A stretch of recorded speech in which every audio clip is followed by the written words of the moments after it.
Lunar Knights here. Welcome to another Advance Wars Challenge video. This time we'll be asking if I can beat Advance Wars 2 without capturing any properties. Like always, we start out by aggressively mashing the A button until my fingers are sore, because there's no way to skip the... Huh? Wait, what's that? Could it really be that simple? Alright, so I don't know how I've played these games for this long and never known that, but this is a game changer. Shout out to all of you that mentioned this. You're amazing. Time has passed, and Black Hole is invading again. Last time they came, I had popular support from the citizens to amass a powerful army of infantry to repel these invaders in Orange Star. But after sustaining heavy losses in that campaign, I've lost their support. To try and win back some goodwill, I'll be attempting to free Orange Star without bothering those citizens again, unless they willingly pledge support at the start of the match. In other words, no invading and capturing cities this time around. What I start with is all I can use for funding, repairs, and production. The rules for the run are pretty straightforward this time. I will be trying to progress without capturing any properties. The definition I will be using for properties is any building in the game that can provide income to the player. This will outlaw HQ caps since the player receives income from HQs. The only building type I may still capture is labs, since within the entire realm of Advance Wars 2, it is impossible for a lab to ever give the player income. Of course, this only applies to one situation, because without capturing cities, most lab missions will be unavailable for me anyways. Other than that, I can use any unit, but because I can't capture, I will be greatly limited in what I can actually deploy, because every mission will now be a low-income mission. Oh, and did I just say Orange Star? Yeah, we're not actually stopping there this time if I can help it. In this video, I'll be aiming to liberate Blue Moon as well. That is, assuming I can even get to Blue Moon. Alright, let's begin. The run starts simple with a basic control tutorial mission. Using my newfound powers of chat skipping, I'm able to quickly bypass Nell's talking and breeze through this with my thumb uncramped. I normally play with the battle animations turned off, but I'd turned them on while recording footage for something else, and ended up rediscovering that if you have Visuals A turned on, it slows down the movement of your units when they're crossing tiles compared to Visuals C or no visuals. Neat, but what a strange change between them. Initially I had thought it was some weird quirk of this first mission or my game was lagging. Moving on, Nell encourages me to capture a city in the next mission, but despite her efforts, I'm not letting her ruin my run that easily. So I simply ignore her. The mission is otherwise easy and ends after trapping the cowardly APC that tried to run from me. Get over here! The next mission is equally smooth, and I make a point to use Max's artillery to try and spice it up a little. The story is similar for Flak Attack, though I found it amusing that the mere sight of Max using a ranged unit correctly caused Sammy to panic and ask if he was alright. Don't worry, he was. I think. I ignore the city that I'm supposed to capture to receive the lab mission, but the game still gives it to you if you skip it, though with some special dialogue. On Lash Out, Nell returns again to try and ruin my run. This time by insisting that I need to go for an HQ capture if I'm going to have any chance of surviving this battle. I'm starting to think she might secretly be working for Black Hole, and that she probably even teamed up with Lash to put a time limit on me. Of course, I'm not letting up that easily, and as far as I'm concerned, this is where the challenge really begins. Without the option of an HQ cap, I must go for a route, and I have only 7 days to do it. I start by saving my T-copter and using my sub as a tile blocker to keep the enemy sub from getting near my battleship. I send most of my army north toward the base Nell assured me will be captured, while I load my tanks into a lander with the intent of flanking Lash's anti-air. I use the beach and my sub again to position the lander safely. If I can't land these tanks, I don't have a chance. I know I can't stop Lash from capturing the base, so I focus on trying to block her in instead. If she can't move off the tile, she can't build anything. My ranged units come along to help. I land my tanks, clear out the sub, and protect it with another tile block. Now that my tanks are on land, the real rush begins as Lash blocks them with infantry, but I need to sprint through to reach her anti-air. Realizing that won't be easy, I put a tank back in the lander to try somewhere else. The middle island is my target, even though I can't capture the HQ, But as her anti-air moves towards the base and my infantry, my intent is to block her in along the bridge. Through all of this, my ranged units help by softening up her units more.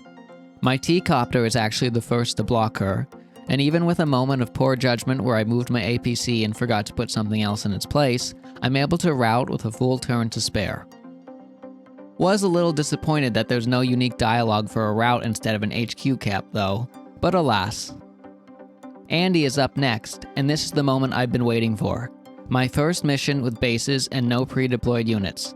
I need to cross the map to take out a black cannon with only a few properties for income and no ability to capture the bases nearby for quicker reinforcements. My enemy starts with one base, and there are 2 other bases relatively close for him to capture, as well as a number of cities. I start with 6 properties, which is actually a solid starting income for me to work with. With how far away I am from my target, I know time is limited and that if flak gets established, I'll be in trouble. To that end, I decide to take a page out of real military strategy and use blitz tactics. I immediately send my infantry and T-copter north while I build 2 infantry. A tank and another infantry will come the next turn for more fire support. My goal is to disrupt his capture game and block the other bases to buy myself time to whittle down whatever he deploys on his main base and hopefully route his forces to block that base. My first infantry engages flak to begin this process, while I send my T-copter west to eventually block his second base. Back home, I start to build recon units for their high mobility and effectiveness against infantry. I receive some tip dialogue from Nell for building my first one, and it's catered to this map, so I have to wonder if she gives different dialogue had I played the lab mission first. I suspect so, and that's a nice touch from the developers. Flak only builds infantry for the first 4 turns, which puts my rush in a great position. Seeing this, instead of blocking his second base, I move my T-copter and other units to begin blocking him in on his own base. By trapping him there with only an infantry unit, I'll be able to wear him down at my leisure and then easily block the base. Since this is starting so well, I also bring up an artillery, which I will use to attack the black cannon without being damaged by it. My next turn sees his base blocked and ensures my eventual victory once my artillery does its job. I still have one more task I need to complete though if I'm going to call this mission a success, and it's much more important than the black cannon. Remember folks, you can't T-pose in this game, so squatting on your opponent's bases and neutral properties without ever capturing them is the best equivalent. I decide to do exactly that to assert dominance, by putting units on as many of his nearby properties as I can. All in all, the mission went much smoother than I'd expected it to, and was an easy win even on my first try. I'm still not sure what to expect for the upcoming factory mission, but it gives me some hopeful optimism. Up first, though, is the lab mission, which is unfortunately unskippable and can only be won by capturing the lab itself within the time limit. Just to be sure of this, I delay my capture to ensure I've routed the enemy in hopes that would prompt an instant win, but it doesn't. I had a feeling this was coming, and it's the reason I used a special definition for what constitutes a property in this run. The lab can never give the player income and is simply forced here for tutorial purposes. But it's still a tad annoying because it prevents a pure no capture run from ever being possible. At least, this is the only time I'll ever be forced to capture something, right? With that annoying lab out of the way, we can at last progress to the Orange Star Factory mission. This is where the run will really get serious, as I have to awkwardly cross a fair distance to reach the pipe seam, and Flak will have access to a factory for units in addition to more daily income than me. I debated between Max and Andy as my CO for this mission. Max's direct damage boost would be useful if I went for another blitz, but I decide to opt for Andy since he will allow me to still use ranged units to their full effect, and his repair power should be a helpful way to offset my low funds. Assuming I'll ever be able to deploy enough units to even charge it. The factory looms on the horizon as my army approaches, small and ill-prepared compared to any other time I've played this mission. We may not have the full might of Orange Star behind us this time, but we've come here to liberate the nation or go down fighting. I'm given a total of 6 properties, which means I will earn 6k funds every turn for deploying units from my 3 bases. For perspective, this isn't even enough for a single small tank. Almost any unit I might want to deploy will take 2 turns of saving for me to afford it, which means significantly fewer units to hold back the endless horde coming my way. I start by building infantry and recon units on my first turns to bolster my numbers and harass whatever my enemy deploys to delay their western advance. Under normal circumstances, I would sprint for the 2 bases along that path to capture them for reinforcements, but of course, this is a no capture challenge, so I can't do that. I still rush for them though, this time with the intent of stalling my opponent from capturing them. I also start to send an artillery north towards the pipe, hoping that just maybe I can sneak it past if Flak gets distracted in the west. Unfortunately for me, he doesn't. From here on, I'll be alternating troops to the north and west, sending whatever I can spare north while my western line desperately tries to hold. They will fall, but with any luck, they'll buy me enough time to win. If you're new to Advanced Wars and not familiar with a factory mission, how it works is that in addition to normal properties, my opponent has access to a giant factory that can deploy units from its 3-door tiles. It can spawn any unit it chooses out of these doors at no cost, allowing the enemy to still produce units out of its other properties like normal. To make this mission easier, there are 2 other bases the player can usually capture for frontline support and an airport for powerful air units. If I remember correctly, the advice tab even suggests rushing the airport to build a bomber for attacking the pipe. There's also a fair number of other properties around to bolster your income and help you produce more units. My win condition is to destroy the pipeline seam to the factory. In my case, for any unit to reach that and damage it, that unit will need to trek all the way from my spawn to the very top of the map near the factory itself. A long haul that takes multiple days and gives my opponent plenty of time to react to my efforts. I was lucky with this in the last build mission because my blitz paid off, but here I had no such luck. The other big challenge is, as expected, it's tough for me to field units. I can theoretically build any unit, but in practice I can barely build anything.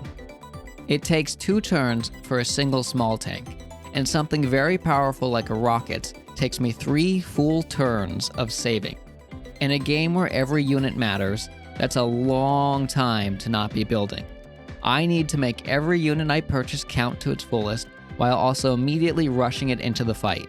There's no time to delay anything, and mech spam isn't even an option because I have too much distance to cross and would quickly be pinned down in my corner. The situation is quick to grow desperate, and I seriously feel the loss of every unit that falls. There's many times I wished I could pull a unit back to repair it instead of losing it, but my fronts are too pressured to ever do that. Not that I had the spare funds to repair them anyways. I especially wanted to do this when something expensive like my rockets were damaged, because I knew if I lost them, I might never afford another. But doing so would simultaneously bankrupt me and sacrifice whatever front they were holding. I normally don't fret this much over damage and repairs since it's usually less efficient than buying a new one, but that just isn't an option here. As the match progresses, it becomes a unique balancing act of managing damaged units to still get combat use out of them. At one point, I even attack a 1 HP anti-air with a 3 HP tank that is out of ammo because I was afraid that anti-air would destroy my 1 HP artillery in range of the pipe seam that can only do 4 points of damage to the pipe each turn. If that doesn't sum up how desperate this is getting, I'm not sure what does. On the subject of how poor I am, buying an APC to resupply ammo to my ranged units is a painful purchase that means sacrificing the opportunity for something that can do damage. Regardless, the days tick along and the time crunch grows stronger as my western front falls and I can see a terrifying battalion of strong units coming my way. There is absolutely no way I can hold a defensive line against that, so I throw everything I have left towards the pipe. It's now or never, and I use Andy's CO power to make some repairs and boost my power. I strike out with a tank and healthy artillery against the pipe, draining it to only 1 HP. Then, the moment of truth arrives. True heroism shows itself as that 1 HP artillery I saved earlier, now repaired up to 3 HP, takes one final shot and bursts through the pipe seam, securing me the win. We salute you, 1 HP artillery. You are the hero we needed, but didn't deserve. With Orange Star complete, it's off to Blue Moon. So far, this run has actually been pretty fun, and if you want a unique challenge for yourself, perhaps consider giving it a try in Orange Star. It so far wasn't as hard as other challenges I've done, but I could really start to feel the tension growing during this last mission. And I have a feeling that was a warning sign that the battlefield is about to get much, much tougher. As I enter Blue Moon, I'm expecting to see a huge difficulty spike soon. I decide to start with Colin's mission, because I thought he would be fairly easy since his units cost less to deploy, and as a result, I might be able to play the mission somewhat normally. As it turns out, with only 4 starting properties, they're not cheap enough to effectively spam, and without spam, his lower than average stats give Lash a distinct advantage. I'm able to rush forward and keep her off the middle base, but I can't keep her from taking an airport, nor can I afford to field anti-air without being crushed by whatever land units she rolls across the bridge. In all my efforts, I don't think I even managed to push across her bridge once. Not only does she like to hammer my weaker units from 2 fronts, but the bridge itself is an amazing choke point as she plops high defense units on it to block the path and stall my advance while her mech ford the waterway to wear me down. Even Colin's Gold Rush power barely has any effect because even after skipping a day to save up funds, I have hardly any money for the power to multiply. I'm also not pushing out enough units to prompt it often, despite having only a 2-star cost. I'm not about to let these factors stop me from freeing Blue Moon though, and I shift my tactics to copy another commander that Colin already looks up to: Grit. That's right, we're about to lean heavy on ranged units and slow advances. For the time being, this means infantry and recons for fodder, while my artillery creep forward like I'm playing a Fog of War map, because that's all I can reasonably afford. Deploying a rocket takes me roughly 4 turns. Meanwhile, I can get an artillery in only 2. Only. This is a long, slow fight, but it proves to be the answer.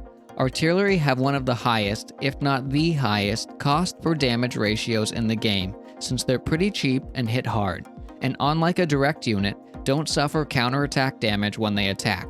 I can eventually wear down Lash once I get enough of them, and thanks to some bold efforts up north, I'm able to squat in infantry on her airport too to make sure I don't have any B-copters coming my way. If Lash started to deploy them in numbers, I was finished because I wouldn't be able to reinforce with anti-air in time.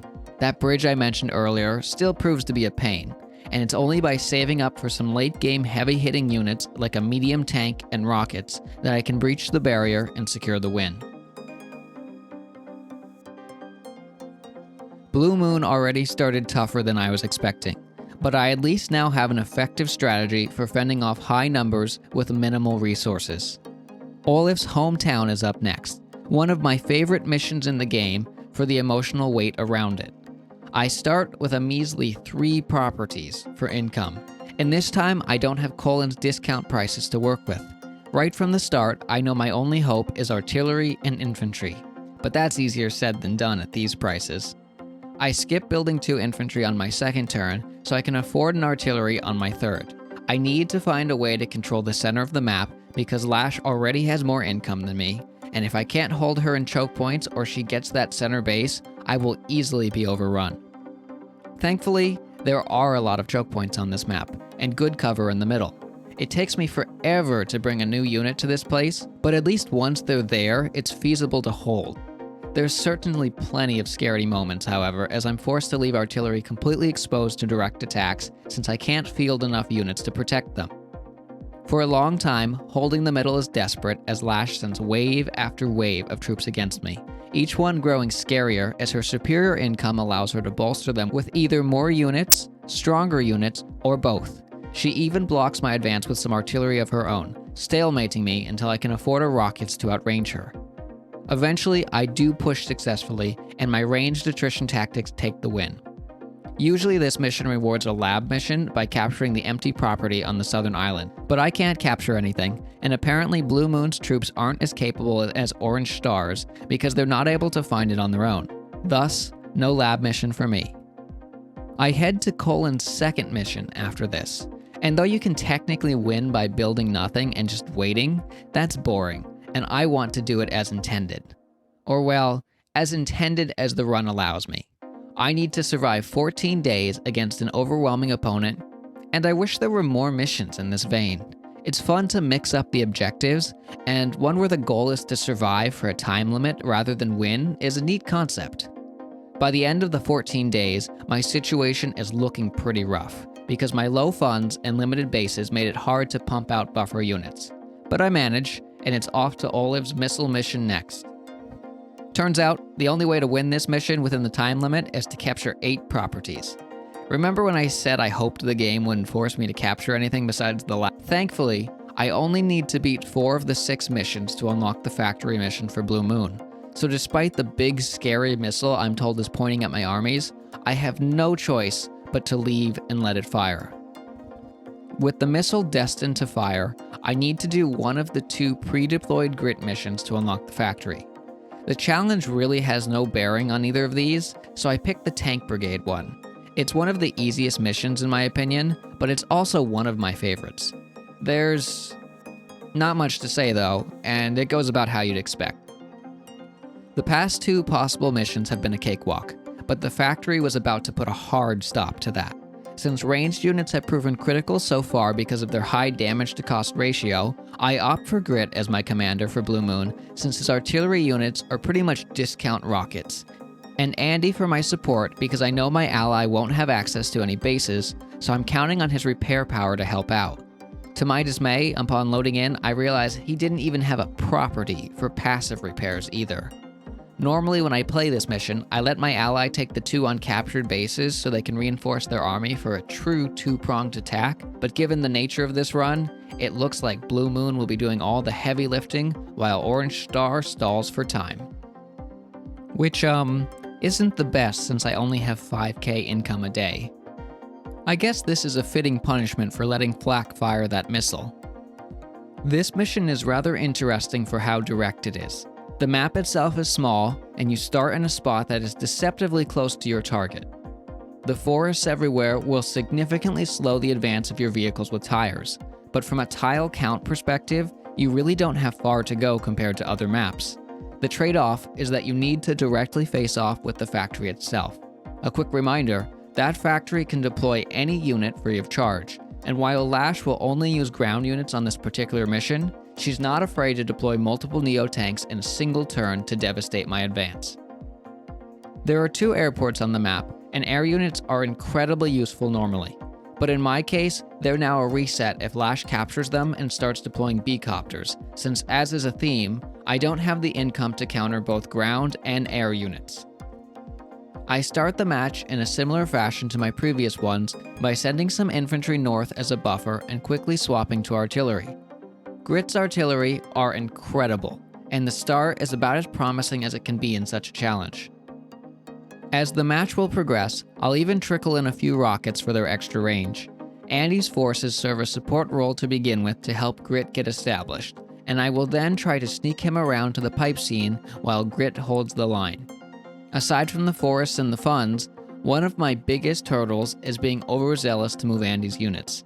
Because of how multiplayer in this game works, I always try to move the red units before the blue units, since typically red is player 1 and blue is player 2.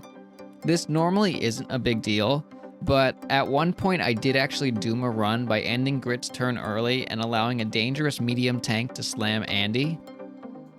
If Andy loses all of his units, it's an immediate game over, so as he advances, I always move his basic infantry over to the Blue Moon HQ, where he can sit safely behind Grit on a cozy 4-star defensive paradise.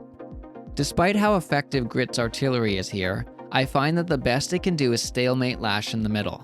I can push pretty far up, but whenever I was in range of the doors, I didn't have the extra movement to actually block them, and as a result, Lash would deploy some new tanks or rockets and then devastate my advance since she can attack the same turn she deploys.